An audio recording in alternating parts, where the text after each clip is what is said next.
A reading from the Gospel of Mark.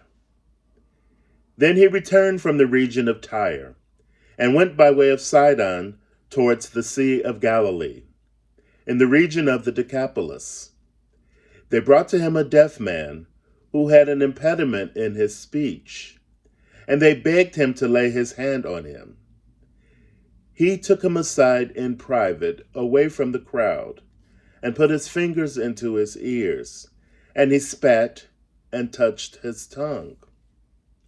Then, looking up to heaven, he sighed and said to him, Ephphatha, that is, be opened. And immediately his ears were opened, his tongue was released, and he spoke plainly. Then Jesus ordered them to tell no one. But the more he ordered them, the more zealously they proclaimed it. They were astounded beyond measure, saying, He has done everything well. He even makes the deaf to hear and the mute to speak. Another powerful little story in the Gospel of Mark, a healing story. It follows a very popular story, one of my favorites, the healing of the Syrophoenician woman's daughter who has a demon. And the Syrophoenician woman goes toe-to-toe with Jesus.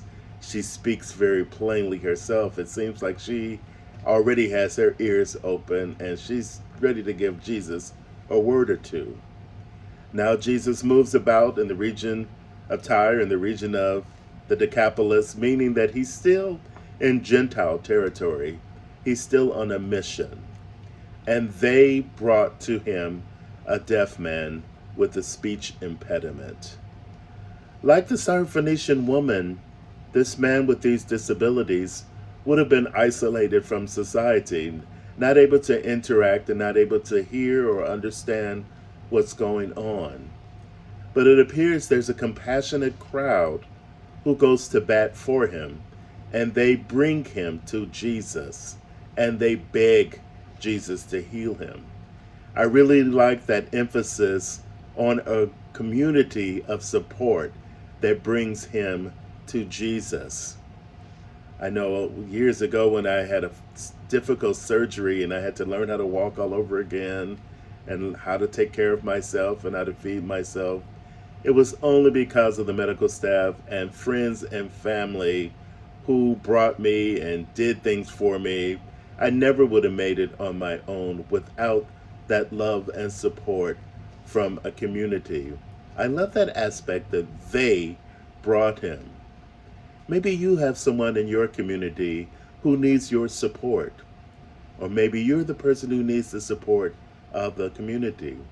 That's one thing I like about being part of a church that we have at our disposal. They brought him for healing of hearing and speaking.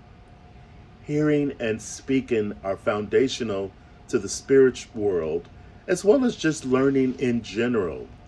Children learn hearing lessons from their teacher, and they're able to understand it when they're able to speak it and recite, or just repeat what they hear from family around. It's wonderful watching kids learning and understanding and articulating what they're hearing. These are very foundational to the spirit as well. Many of us suffer from spiritual deafness and spiritual inability to speak. God speaks to us all the time, and we have so many distractions. So I hope that we find time to stand still, or maybe others can help us find time to be still and listen to what God is telling us, and articulate and speak what God is sharing with us.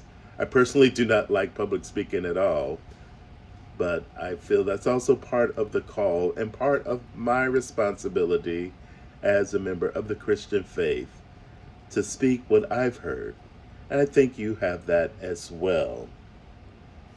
And I love the command Ephphatha, be open.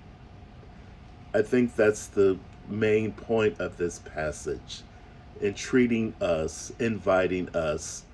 Be open.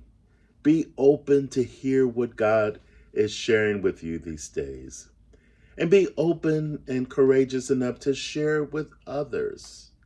And be open in your heart to receive what God has for you. It's wonderful to be part of a community of faith. Let us be open to hear, to speak, and receive what God has for us. Amen.